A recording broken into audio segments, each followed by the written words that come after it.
Well, thank you. I haven't said anything yet. You might not like it. I'm going to talk to you this morning about veterans, their families, and the America they defend. We're going to look back at the intersections of faith, family, community, and country over the last 100 years or so, using some snapshots of veterans that hold special meaning to me.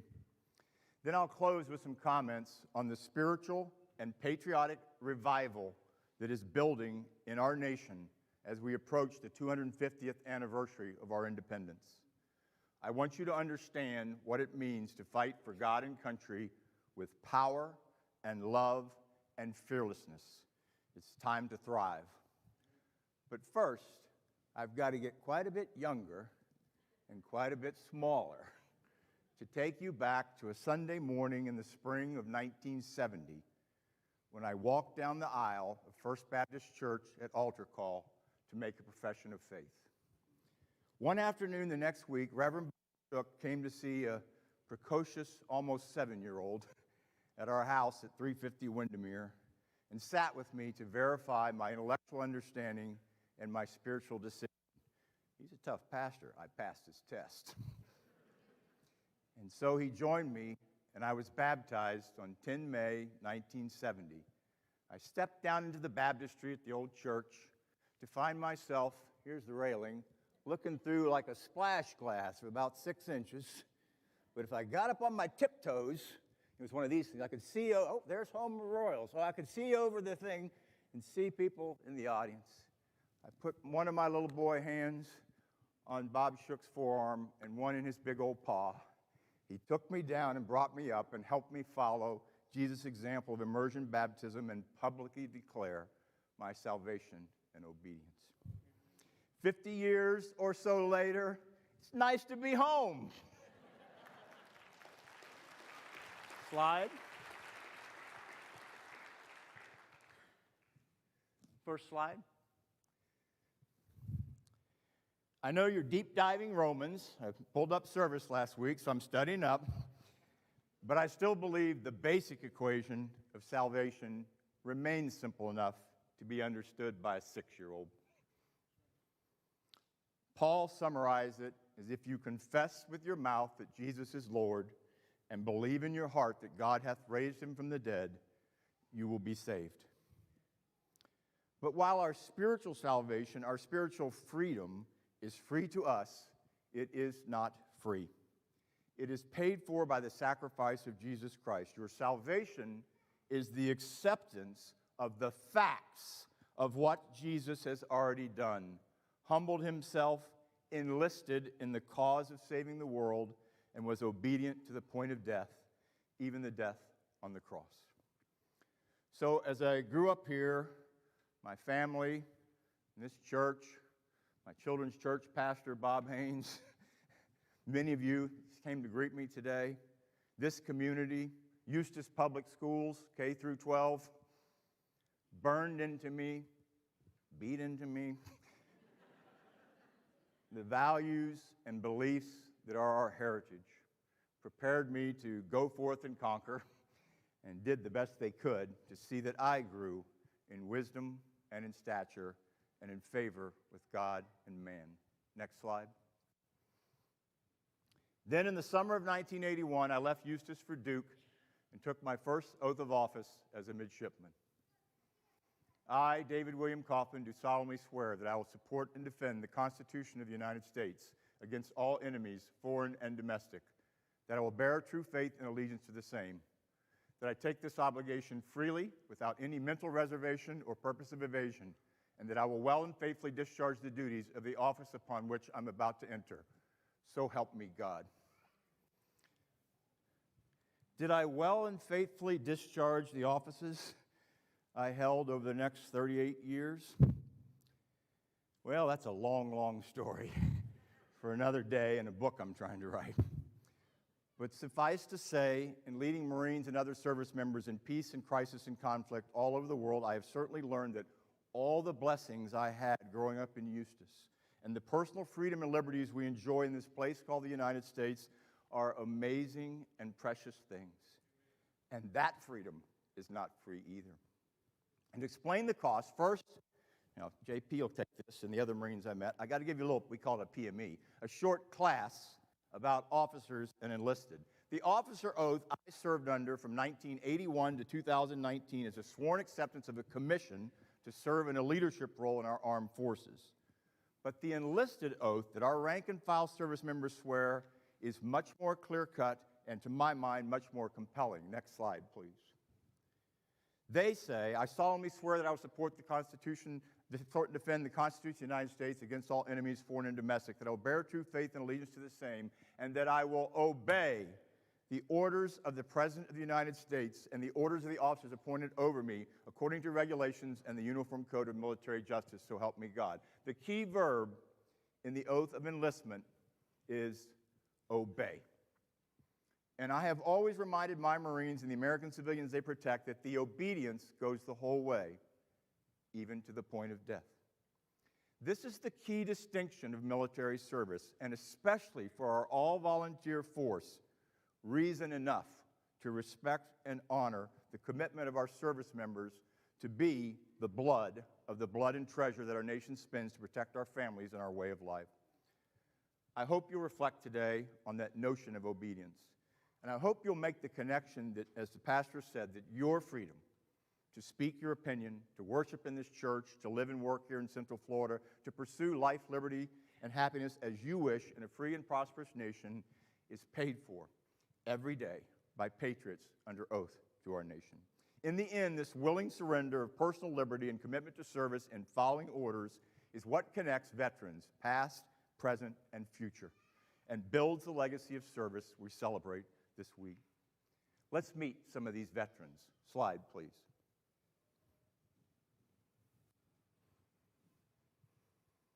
This is Corporal Carl Van Buren Gaskins, 105th Engineers, 30th Infantry Division, United States Army.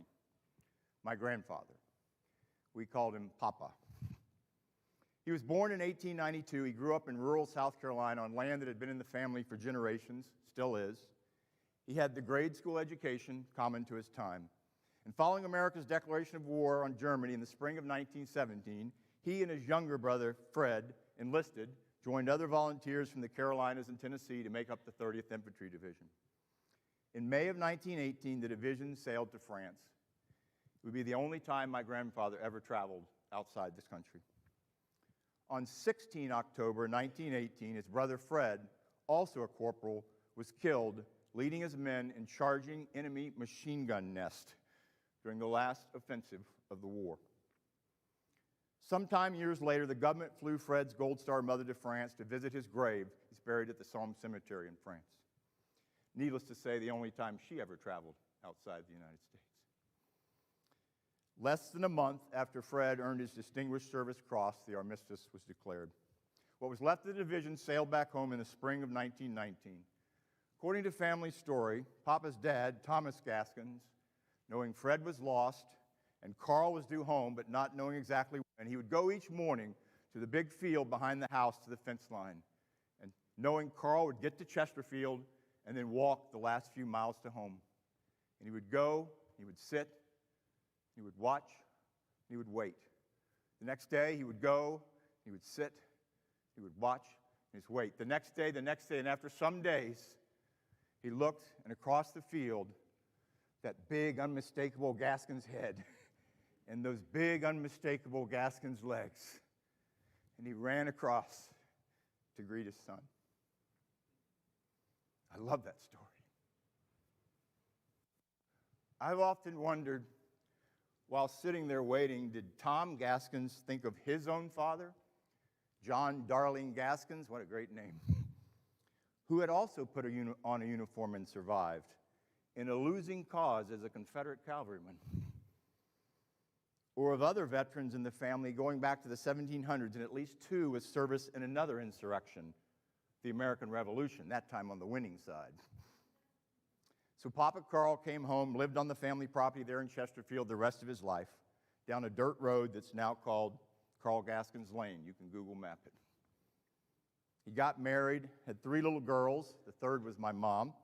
His wife died of scarlet fever. He remarried, had 2 more little girls, and finally twin girls. That makes 7. He was desperate to have a son, to carry on the Gaskins name and take over the farm, but he used to say when the girls started coming in pairs, he gave up. Slide. Next one. I only knew Papa as an old man. You know, back then, folks in their 70s were old. While he peered through thick glasses with watery, saggy eyes the rest of his life from getting gassed in France, he never talked about the war. He took over the family farm. He couldn't make a living farming under the price and production controls of the Depression, so he joined the CCC once they waived age and marriage constraints for war vets, drove the school bus, etc., etc., etc. And when I knew him, still sang every Sunday morning in the Hopewell Baptist Church Choir and loved to watch baseball on TV, a sport well suited to our agrarian past from which he came.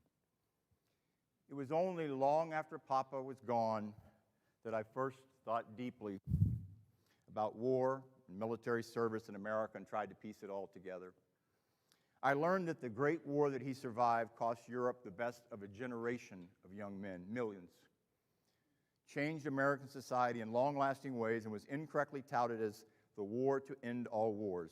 The next November, 1919, President Wilson declared Armistice Day, the forerunner of Veterans Day, memorializing the 11th hour of the 11th day of the 11th month when the carnage finally stopped. A celebration, he said, was to be centered on world peace. How naive we were. And so many started to question whether it really was dulce et decorum est pro patria mori, sweet and fitting to die for one's country. Unemployed veterans, supported by new organizations, the American Legion and DAV, Disabled American Vets, marched on Washington to ask for help, including early payment of the bonuses the federal government had promised to them. Papa Carl didn't go. And the United States Marine Corps earned a reputation as Teufelhounds, devil dogs, for their courage and ferocity in combat. Happy 246th birthday, Marines. I didn't hear you, Sharon. There we go. Okay, slide. This is Corporal Harold Coffman, United States Marine Corps. My dad graduated from high school in 1945, turned 18 that November, and left Missouri for Marine boot camp at Parris Island in January 1946. I know, JP, you barely survived it, but Dad said he loved boot camp. 3 hots and a cot and free ammunition. He put on 10 pounds. He always said he regretted taking typing class because instead of infantry, wouldn't you know it, they made him an admin clerk, where he joked he fought the Battle of Typewriters at Headquarters Marine Corps in Washington. Good news, he met my mom there. But in the end, he didn't regret that the big one, fought abroad and supported at home by our greatest generation, was over before his time. Next slide. And this is my dad's uncle, his mom's youngest brother, Ensign Lawrence Miller. They called him Bud, and yes, they had big families, so uncles and nephews can be across each other like that.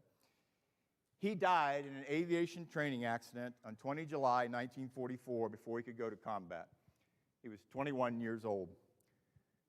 His little sister, Virginia Miller, was 11 when Bud died. She wrote beautifully later of her memories of the war, of her brothers coming home to Missouri in their uniforms, Navy, Marine, Army, and Bud, that was the grandest of them all, in his Naval Air Force uniform, dress whites, of course. He had earned his wings of gold and sent me a birthday card from training in Vero Beach, Florida. Mama prayed a lot in those days. She would go into her bedroom and kneel beside the bed. The door was closed, but I could hear her voice. I would put my hands over my ears. I didn't like to hear her pray. It scared me and made me sad. Later, when anguish became a word in my vocabulary, I understood. Letters were a happy time, going to the post office to get our mail, but one day a man brought a letter to our house. I ran to get Mama. This must be a very special letter. It was a yellow envelope with black letters, and I saw that look on Mama's face as she took the letter, and even before she opened it, said, "Oh no, oh no." Slide.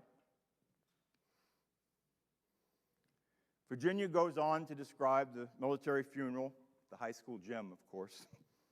Spectacular to an 11-year-old, with the picture of the young naval aviator, the flag folded and put on her Mama's lap.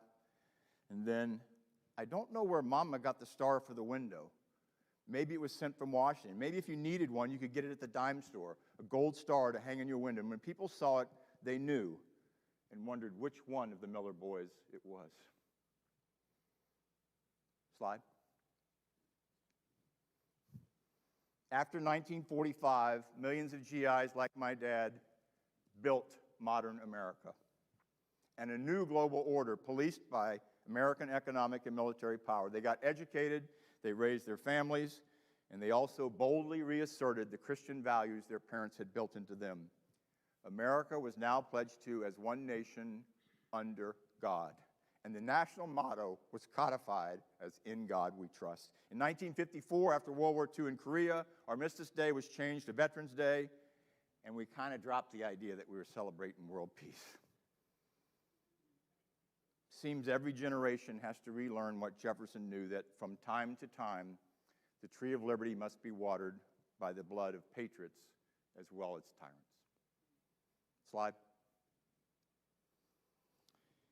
Up to 1973, some of you guys are out here, we drafted young men to provide the blood, and the next generation went to the Vietnam War or protested against it, or both.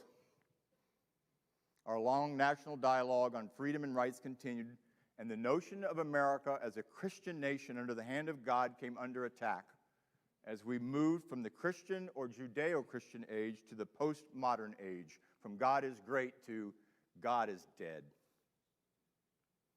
And here I pause for 30 seconds because of what those Vietnam vets did for my generation of warriors, besides leaving us some great old helicopters. When we started fighting in Afghanistan and Iraq, they came out to welcome us home. When we got injured, they sat with us in the hospitals. When we died in the fight, they paraded us to the cemetery, determined that this country would not give us the shameful reception they had received. And so I've pledged to never talk about veterans without pausing to say thank you to those guys and gals. Well done, Vietnam vets, and thank you.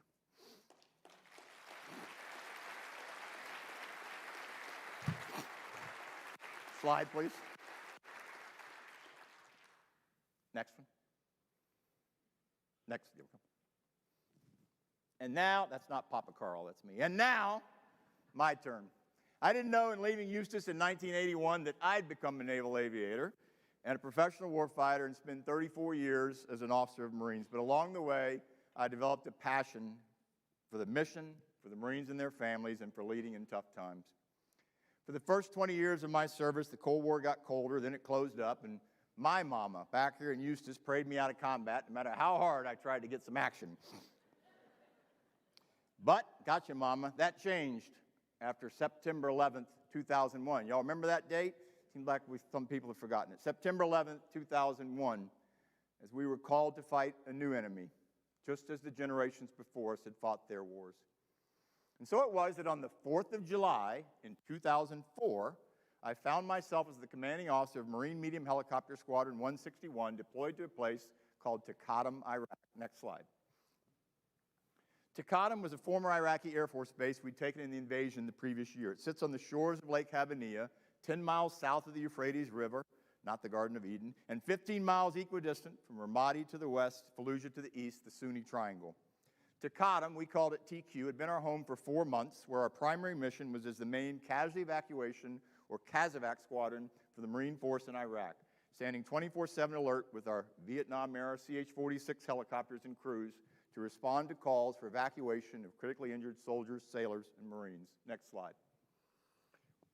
We usually pick them up from secure landing zones in friendly territory, although not infrequently from what we call point of injury, right where you got hurt, and always under threat of enemy surface-to-air fire by Russian-made AK-47 automatic rifles, small-caliber anti-aircraft artillery, rocket-propelled grenades, RPGs, and an occasional infrared-seeking shoulder-fired missile, that's the bad one, in the mixed battlefield environment of post-Saddam Iraq. From the pickup point, we would fly them to frontline first surgical care facilities at nearby U.S. bases, or most commonly, to one of 2 U.S. military hospitals we'd set up in the Baghdad area. The most critical cases were categorized as urgent, meaning they needed surgical care within an hour to save life or limb, and I can assure you, we would go anywhere, anytime, against any enemy threat, in any weather to get them. During the course of that work, we came to realize that when we swooped in to pick up a badly injured soldier or Marine, we didn't carry just an individual. We carried the hopes and dreams and connections of an entire extended family, just like the Millers. A community of friends and neighbors back home, someone's son, brother, sweetheart, high school teammate, hometown hero. In our 6 months on mission, we ended up moving 328 such urgent cases and over 1,000 patients overall. It was an awesome mission. Slide. So on that 4th of July, I gathered the Marines and sailors around the makeshift flagpole in the courtyard of our workspaces, and I tried to explain what we were fighting for. That beautiful but complicated concept of freedom, the personal freedom they had ironically sacrificed for themselves in order to defend it for their family and friends back home. The simple freedom to go out and get a pizza, get in their truck and drive, or do whatever else made them happy. The religious freedom that was the primary impetus to the founding of America, freedom you're exercising right now. And political freedom, our notion of equality under the law that protects us all from a king or dictator as well as from each other. Then we went back to work to wait the next call that someone was dying and needed help. The next morning, we used this bell, ding, ding, ding. The bell rang for an urgent casevac of a young Marine with a spleen problem. He was right there at TQ, but we needed to take him from TQ to the hospital in Baghdad for evaluation and maybe surgery. It was the third launch for my crew on our ship, which had started the night before, and not particularly different than the dozens I'd already flown. About 10 miles out of TQ, however, just across the Euphrates, a little too close to Fallujah, we were ambushed by enemy forces with AK-47s and RPGs. Next slide.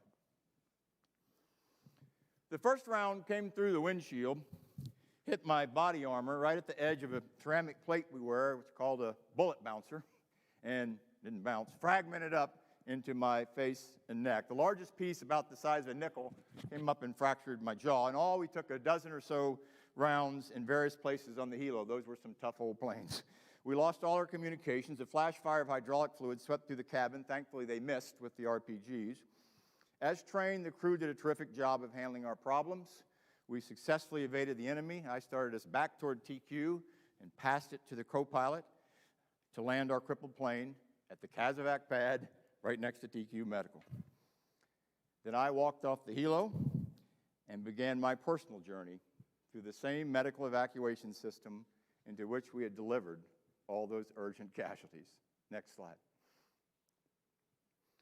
And so that is how, at 41 years old, in my 20th year as a Marine Corps officer, I finally did it. I got my Purple Heart and began a journey of discovery that has deepened my faith in God, country, and Corps, and strengthened the message of faith and hope and love and pride and confidence that I share with you today. Once I got all the way back to Bethesda Hospital in Maryland, now caution, but I'll move quick, slide. The docs rebuilt my jaw and finally took me out of intubation. Of course, I insisted I was in Baghdad, where they'd initially put me under 5 days prior, and I could not figure out how my wife Jean got there. Then I started an entirely new course of study on what it means to be alive and thrive. It's a humble education, isn't it, vets? Because you have to start by breathing, which can be tough with your mouth wired, one sinus shot out, and a tube up your nose. Breathing and believing. Then relearning how to eat, sleep, and relieve yourself, because they won't let you out of the hospital unless you can do those things. Slide. By the time I was thinking clear again, Dad and Mom had come to the hospital. Dad was so eager to talk to me. He asked me, he says, you guys know Dad, were there a lot of bullets? Was there a lot of incoming fire? Yes, talking with my mouth hard. Yes, there was. Why? Dad said, I knew it. I dreamed of it. I dreamed that you were flying into a hail of bullets. But I knew that you were going to live.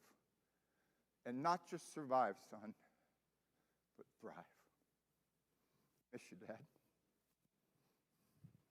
Slide. Just to close out this particular war story, I got lots of them. After my jaw reconstruction, they'd insisted on 6 full weeks wired shut for the recovery. It wasn't a fun 6 weeks. At 6 weeks, they cut the wires to free my mouth, and 3 days later, I headed back to Iraq to rejoin my squadron, 40 pounds below my fighting weight. The Marines had already repaired the helo. We'd gotten all shot up. My crew chief, my crusty crew chief, gave me some of my jawbone fragments. He thought that was really funny. My sergeant major had my body armor and the 7.62 slug he'd pulled out of the shoulder. The squadron had, of course, continued to meet every mission. My crew from 5 July reunited to celebrate, and I went back to flying. Slide. Now, the full, unabridged story of my recovery and return to Iraq, and even more the ups and downs and triumphs and setbacks of my now 17 years as a combat veteran, is also a long, long story for another day and another book. There are 2 principal heroes in that story. The God who both humbled and sustained me, boy did he humble me, and the woman that God made for me. It is not good that man should be alone. My aloneness fighter, my wife Jean, without whom I would not have made it into what proved to be another 15 years of service and countless more opportunities to lead and learn and thrive in chaos. And getting myself shot in Iraq in 2004 has proved to be one of the greatest blessings of my life. Slide. About 3 weeks after I was injured, Lieutenant Colonel Dave Green, who was a Cobra gunship pilot in a sister squadron with us at Taqadum, was killed in a helo ambush similar, exactly like mine. A single round came through his canopy and struck him not here, but right here. He bled and died out in his cockpit. Co-pilot brought him back to TQ. He was 39 years old, and he left behind a wife and 2 small children. So we're left with why.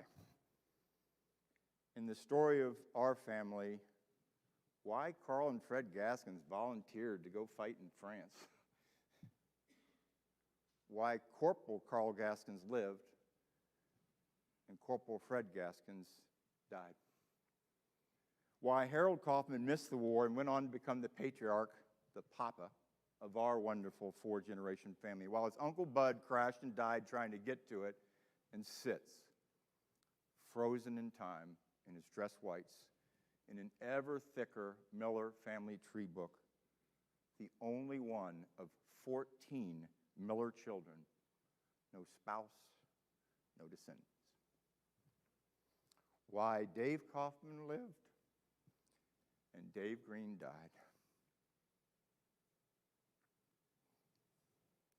I don't know. But I know the one who does. And I believe that he does not sit idly by in the struggle of good and evil. I believe that he acts on behalf of his faithful, individuals, families, communities, and nations, and answers prayers. And I stand here before you today as witness to that fact. And I believe that America, still standing as it approaches its 250th year of independence, is witness to that fact. Next slide. So, if like Papa Carl, you haven't been around the world a few times, let me, or one of the 40,000 veterans in Lake County, will help you out, because we have. There is no country on earth as free as our United States, whose spiritual foundation was the Great Awakening that linked spiritual freedom and political freedom, asserting that if the Son therefore shall make you free, you shall be free indeed, and answer to no king except the King of Kings. Therefore, as Paul told the Galatians, we should stand fast in the liberty by which Christ has set us free, and do not be entangled again with a yoke of bondage, spiritual or personal. What I've seen in my 40 years of the study and practice of warfighting, as I told that great group of vets here yesterday, what I've seen is a love story. For greater love hath no man than this, that he lay down his life for his friends. So sweet and fitting it is to die for or serve one's country. It's not an old lie. It's true.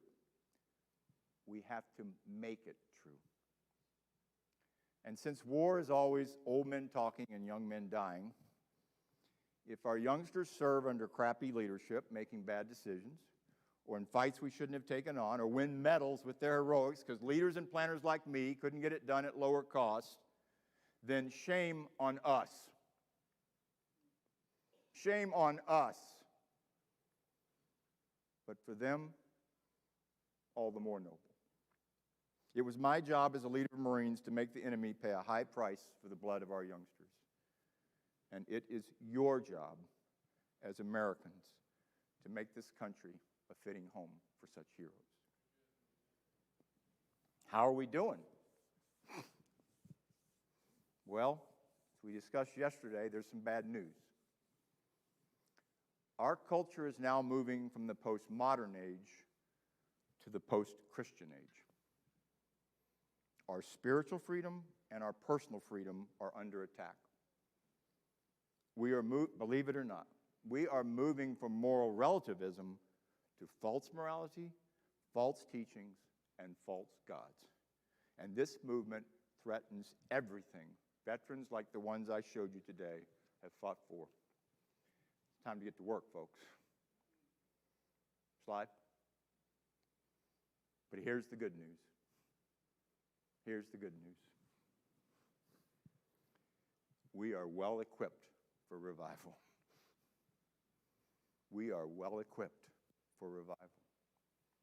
At Mom's graveside in September, this Marine, the preacher, gave our family a charge as we laid Carl Gaskin's third daughter to rest after a nearly 100-year life committed to faith, family, community, and country. He told us it was our turn.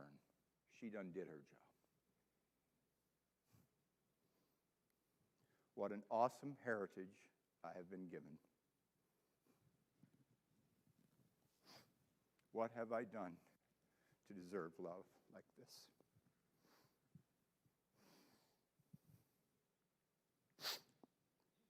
I'm a son of Harold and Peggy Coffman. I'm a proud son of Eustis. I'm an American. And I'm not General Coffman. My 3 grandsons call me Papa. I'm just another old Marine that's been shot at, shot up, and almost shot down, but most powerful of all, I'm a child of the King. Because we have such hope, we use great plainness of speech. So, I think they call this a meme, Ruthie. Come at me, bro. Come at me, bro. Because for all the mistakes I've made as a Marine and a man, I'm still in the fight, and God ain't done with me yet. In closing, and thank you for your patience with my story, I want to ask you something. Your spiritual freedom has been bought and paid for by the obedience of Jesus Christ. We're not fighting for victory. The battle has already been won. We are fighting from victory. Boy, that's one I want to be in. The outcome is certain. What are you going to do with that gift? Will you live with joy unspeakable, resilient, and a faith that's unsinkable, and fight with power and love unstoppable, fearlessly to advance God's kingdom? Your personal freedom and all the inalienable God-given rights this republic was founded to defend are being protected by the long line of patriots ready to obey their orders. So what are you going to do with this gift, your freedom? Will you fight for your faith, your family, your community, and your country? It's not time to survive. It's time to thrive. Thank you so much.